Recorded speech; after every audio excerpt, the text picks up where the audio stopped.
ఓం శ్రీ గురుభ్యో నమః. హరి ఓం. ఓం తచ్చంయోరావృణీమహే గాతుం యజ్ఞాయ గాతుం యజ్ఞపతయే దైవీ స్వస్తిరస్తు నః స్వస్తిర్మానుషేభ్యః ఊర్ధ్వం జిగాతు భేషజం శన్నో అస్తు ద్విపదే సంచతుష్పదే. ఓం శాంతి శాంతి శాంతి. ఓం సహస్రశీర్ష పురుషः సహస్రాక్ష సహస్రపాత్ స భూమిం విశ్వతో వృత్వా అత్యతిష్టద్దశాంగుళం పురుష ఏవేదగం సర్వం యద్భూతం యచ్చ భవ్యం ఉదామృతత్వస్యేషానః యదన్నేనాతిరోహతి ఏతావానస్య మహిమా అతో జ్యాయాగశ్చ పూరుషः పాదోస్య విశ్వాభూతాని త్రిపాదస్యామృతం దివి త్రిపాదూర్ధ్వ ఉదయత్ పురుషः పాదోస్యేహ భవాత్ పునః తతో విశ్వం వ్యక్రామత్ శాసనానశనే అభి తస్మాద్ జాయత విరాజో అధిపురుషः స జాత అత్యరిచ్యత పశ్చాద్ భూమిమథో పురః యత్పురుషేణ హవిషా దేవా యజ్ఞమతన్వత వసంతో అస్యాసేదాజ్యం గ్రీష్మ ఇద్మః శరద్ధవిః సప్తాస్యాసన్ పరిధయః త్రిసప్త సమిధః కృతాః దేవా యజ్ఞం తన్వానాః అబధ్నన్ పురుషం పశుం తం యజ్ఞం బర్హిషిః ప్రోక్షన్ పురుషం జాతమగ్రతః తేన దేవా అయజంత సాధ్యార్షయశ్చ యే తస్మాద్యజ్ఞాత్ సర్వహుతః సంభృతం వృషదాజ్యం పశోగస్తాగశ్చక్రే వాయవ్యాన్ ఆరణ్యాన్ గ్రామ్యాశ్చ యే తస్మాద్యజ్ఞాత్ సర్వహుతః ఋచः సామాని జగ్నిరే ఛందాగంసి జగ్నిరే తస్మాత్ యజస్తస్మాదజాయత తస్మాదశ్వా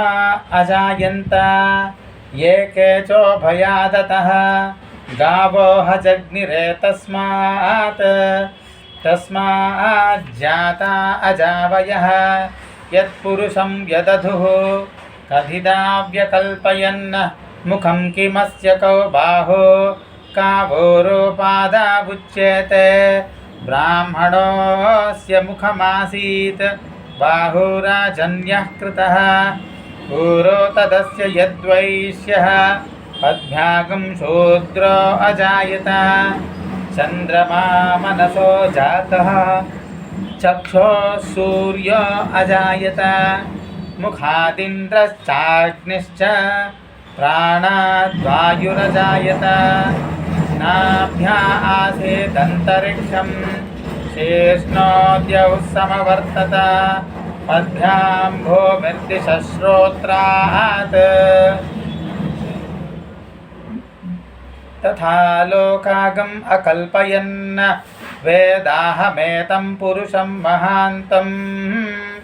ఆదిత్యవర్ణం తమసస్తు పారే సర్వాణి రూపాణి విచిత్య ధీరః నామాని కృత్వా వివదన యదాస్తే ధాతా పురస్తాద్యముతా జహార చక్రః ప్రవిద్వాన్ ప్రతిశశ్చతస్రః ధాతా పురస్తాద్యముదా జహార చక్రః ప్రవిద్వాన్ ప్రతిశశ్చతస్రః తమేవం విద్వానమృత ఇహ భవతి నాన్యః పంథా అయనాయ విద్యతే యజ్ఞేన యజ్ఞమయజంత దేవాః తాని ధర్మాణి ప్రథమాన్యాసన్ తే హనాకం మహిమానः సచంతే యత్ర పూర్వే సాధ్యాः సంతి దేవాః అభ్యः సంభూతః పృథివ్యైరసాः చ విశ్వకర్మణः సమవర్తతాధి తస్య త్వష్టా విదదద్రూపమేతి तत्पुरुषस्य विश्वमाजानमग्रे वेदाहमेतं पुरुषं महान्तम् आदित्यवर्णं तमसः परस्तात् तमेवं विद्वानमृत इह भवति नान्यः पन्था विद्यते यनाय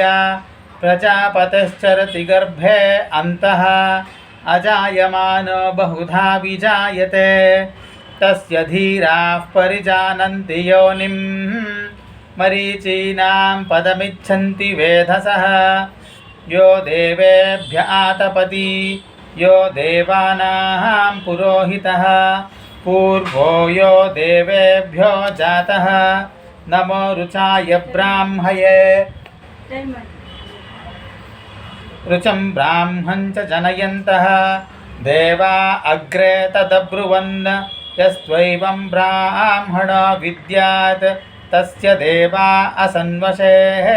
ह्रीश्च ते लक्ष्मीश्च पत्न्योः अहोरात्रे पार्श्वे नक्षत्राणि रूपम् अश्विनौ व्यात्तम् इष्टं मनिषाण अमुं मनिषाण सर्वं मनिषाण ॐ तच्छंयोरावृणीमहे गातुं यज्ञाय गातुं यज्ञपतये दैवी स्वस्तिरस्तु नः स्वस्तिर्मानुषेभ्यः ऊर्ध्वं जिगातु भेषजं तन्नो अस्तु द्विपदे पञ्चविंशदे ॐ शान्ति शान्ति शान्तिः।